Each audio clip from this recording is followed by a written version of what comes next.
Eh bien bonjour à tous, nous nous retrouvons dans cette vidéo pour installer un node StarkNet. Pour ce faire, vous aurez besoin d'une machine en Linux. Donc vous avez le choix, soit vous l'hébergez vous-même sur votre PC via une machine virtuelle ou en dual boot, ou bien vous pouvez faire comme moi, passer par un hébergeur type Contabo, qui est actuellement le moins cher du marché, c'est-à-dire que vous payerez 72 euros environ par an pour héberger votre machine. Ça a l'avantage que votre machine pourra tourner 7 jours sur 7 et 24 heures sur 24. Donc nous allons tout de suite démarrer ce tutoriel. Donc je me suis déjà connecté sur ma machine, vous voyez ici, Contabo. Et donc on va démarrer par mettre à jour notre machine, vérifier qu'il n'y ait pas des mises à jour Linux. Il faut juste taper ces deux petites commandes.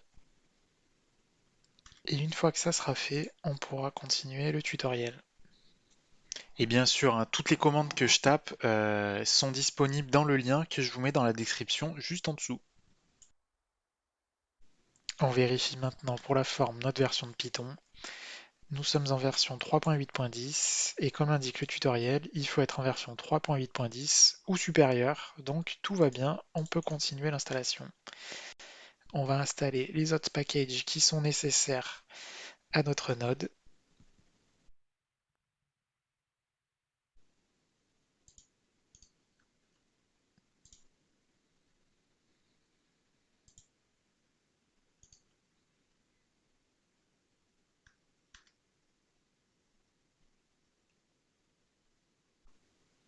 Et on va maintenant installer Rust.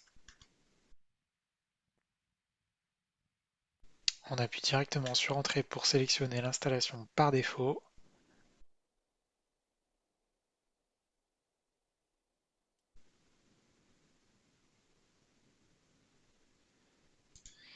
On peut continuer l'installation avec Cargo, qui est les gestionnaires de paquets pour Rust.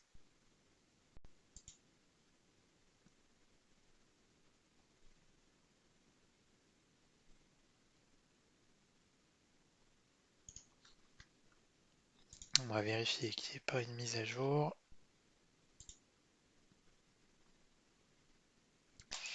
Et on continue en installant Git, qui nous permettra juste après de pouvoir récupérer la dernière version des fichiers du node sur le GitHub de la team StarkNet. Donc là, on est en version 0.1.8. Je vous invite à aller vérifier sur ce site qu'on soit bien dans la dernière version.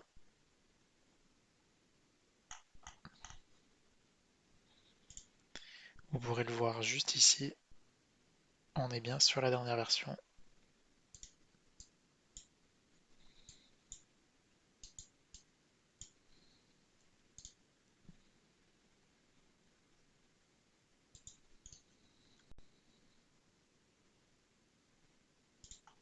C'est téléchargé.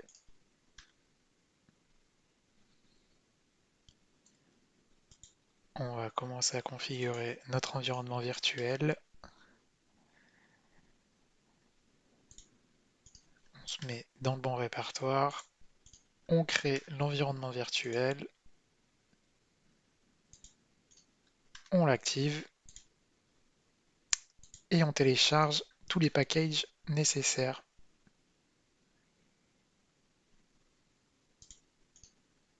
On installe la suite.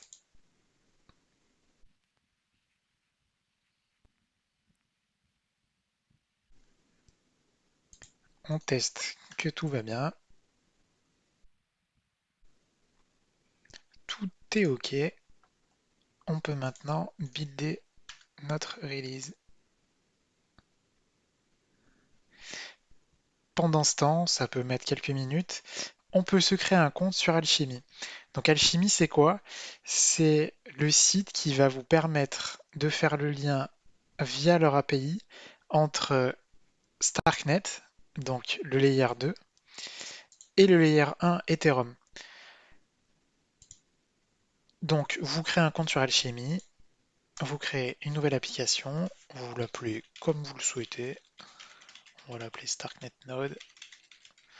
Node StarkNet. On est bien sur la blockchain Ethereum. On se met sur le réseau de test Goerli. On crée l'application. Et là, on voit maintenant notre application. Et ici, on peut voir la clé. Et c'est ça qui nous intéresse, la clé d'API. On en aura besoin juste après. Si on passe le tuto de création d'Alchemy, ici, nous allons pouvoir faire, une fois que le build sera terminé, l'automatisation du démarrage de notre node.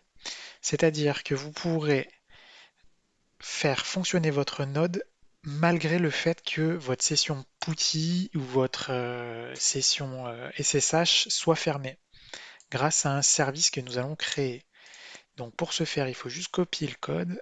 On va s'ouvrir un petit bloc-notes, se coller le code dans le bloc-notes, on retourne sur Alchemy, on copie la clé API et on va juste à la fin ici renseigner votre API Alchemy.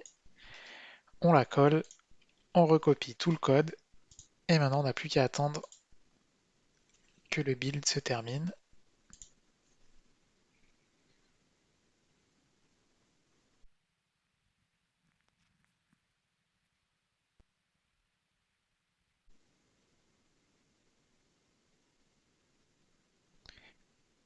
Une fois que c'est terminé, on peut donc coller ce qu'on a préparé préalablement. C'est collé et on peut maintenant démarrer notre node.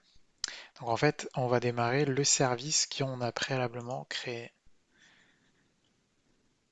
Notre node est démarré. On peut, via cette commande, aller regarder si tout fonctionne bien. Et c'est le cas, on voit que les premiers blocs sont synchronisés. Et on peut aller faire une double vérification en retournant sur Alchemy, en cliquant sur les détails.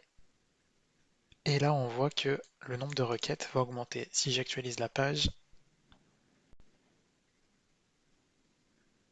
18 requêtes, 22. Et bien voilà, l'installation de votre node est maintenant terminée. Donc pour aujourd'hui, tout est ok, mais ce que je vous invite à faire, c'est à me suivre sur Twitter, parce que c'est sur ce média que je vous informerai des mises à jour qu'il y aura à faire sur votre node, et surtout de la méthodologie qu'il faudra suivre pour les faire. Le lien de mon Twitter est dans la description. Et enfin, si vous avez aimé ce tuto, je vous invite à mettre un petit pouce bleu à cette vidéo, et à vous abonner à la chaîne. En tout cas, je vous remercie pour votre écoute, et je vous dis à très bientôt.